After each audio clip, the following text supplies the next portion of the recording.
नाज़रीन, अरसलान ने जो बोया वही काटा, क्योंकि इसे ये लग रहा था कि इसने जिस बेदर्दी से सुफियान और जायशा को एक दूसरे से अलग कर दिया है वो अपनी मोहब्बत हासिल कर लेगा। लेकिन शेरी जो कि फिजा की माँ के पास फिजा का हाथ मांगने चली जाती है क्योंकि वो मजबूर हो जाती है। इसे ये डर होता है कि अरसलान कहीं इसकी हकीकत सबके सामने ना ले आए, क्योंकि इसके पास सबूत भी मौजूद होते हैं। लेकिन वो जैसे ही फिजा की माँ से मिलती है तो इसे इस बात का अंदाजा हो जाता है कि फिजा की माँ एक नहायत लालची औरत है। शेरी जैसे ही फिजा की माँ से कहती है कि मैं फिजा का अरसलान के लिए हाथ मांगती हूँ, तो फिजा की माँ जो कि सोचने का वक्त मांगती है, क्योंकि वो नहीं चाहती कि अरसलान और फिजा की शादी हो। वो बहुत जल्द अपने भतीजे से फिजा की शादी करना चाहती है, लेकिन वो ये देखकर हैरान रह जाती है कि अरसलान अपनी माँ को लेकर रिश्ता मांगने आ गया है। शेरी फिजा की माँ का फोन नंबर ले लेती है और जैसे ही घर आती है इसके चेहरे पर एक इत्मीनान होता है, क्योंकि इसे इस बात का अंदाजा होता है कि वो जैसे ही फिजा की माँ को पैसों का लालच देगी तो वो अपनी बेटी की शादी अरसलान से नहीं करेगी। वो फिजा की माँ से फोन पर बात करती है और इसे कहती है कि मैं आपसे मिलना चाहती हूँ।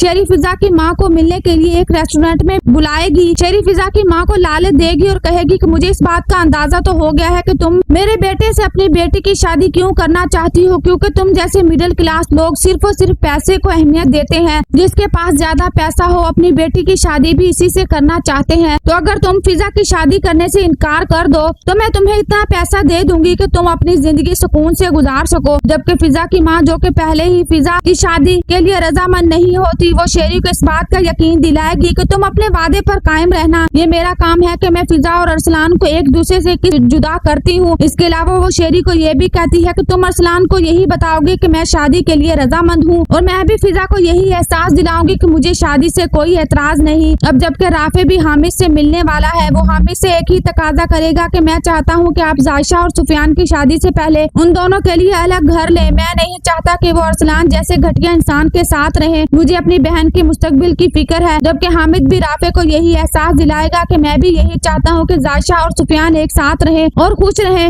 मुझे इस बात से कोई एतराज नहीं। जैसे ही शेरी को इस बात का पता चलेगा तो इसके तो पैरों तले से जमीन ही निकल जाएगी। लेकिन जैसे ही हामिद सुफियान से कहेगा कि तुम्हें जायशा के लिए अपने दिल में गलतफहमियां पैदा करने की कोई जरूरत नहीं, सिर्फ और सिर्फ अरसलान के कहने में आकर तुम जायशा को नहीं छोड़ोगे।